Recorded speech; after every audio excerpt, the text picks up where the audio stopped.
พี่น้องผู้ข่ามาแสดงความยินดีกับนกพงศกรมือปิดฤดูกาล15มิถุนายน2568โอ้ยขนาดเทิงจืนเทิงเส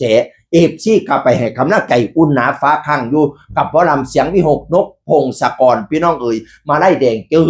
กึ่งไล่ไหลอีหลีพี่น้องเอ๋ยสมกับเราอยู่ในวงการมาหลายปีสมกับเราเป็นพระเอกบ่เป็นนางเอกเป็นหอกนางเอกพร้อม เป็นพระเอกและนางเอกได้ตัวเดียวกันได้เรื่องอันแม่รับบ่ได้ลูกสะใภ้เป็นกระเทยน่ะตีโบสแตกตัวเล่นเป็นหญิงน่ะเล่นเป็นสาวสองน่ะพี่น้องเอ๋ยเอฟซีก็แตกโคบไปเนี่ยมาได้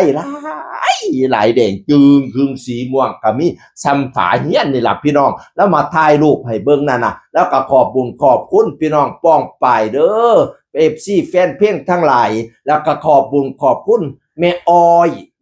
เด้อพวงบักใหญ่พี่น้องแม่อ้อยประเทศอีหยังข่อยยะเบิ่งก่อนแม่อ้อยออสเตรเลียพะนะว่าเทิงสีแดงเทิงสีม่วงแล้วก็หลายผู้หลายคนพี่น้องเอ๋ยเทิงปีกเทิงหางเทิงรูปหัวใจเทิงรูปวงกลมวงน้อยวงใหญ่เทิงดอกไม้เทิงอุ้ยบ่แม่นแดงๆนี่บ่แม่นทองคำน้ำติพี่น้องป๊า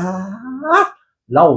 ถ่ายรูปแล้วก็ถ่ายคลิปขอบคุณโอ้ยให้เฮงๆปังๆเด้อสร้างบ้านเนาะกำลังสร้างคฤหาสน์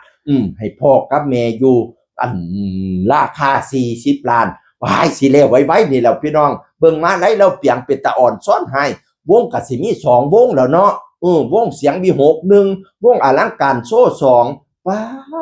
ดโตให้เจ้าคันเจ้าคุณไปหน้าเด้อให้เจ้าลำเจ้ารวยไปหน้าเด้อเงินข้าวแก้วไหลมากคือน้ำแกงไปแสดงทั้งใดเอฟซีแตกจนล้นอังสนามเงินแสนให้ตกอยู่กลางบ้านเงินล้านให้ตกอยู่กลางเฮียนคิดหอดเงินให้ไหลมากองคิดให้ทอดท่องให้ไหลมาเข้าเต็มกระเป๋าอึ้งตึงนอนหลับให้ได้เงินหมื่นนอนตื่นให้ได้เงินแสนงางแกงแขนให้ได้เงินบ้านออกจากบ้านให้ลมคุ้มเงินคุ้มค่ำกินก็อย่าให้โบกโจกก็อย่าให้ลงอย่าได้บกเป็นหาดอย่าได้ขาดเป็นบ้างลำรวยงัวก้อยเต็มล้นตารางเฮียนผู้ขาเสียงอื่นคนเก่าเบาสู่ฟังสวัสดีครับ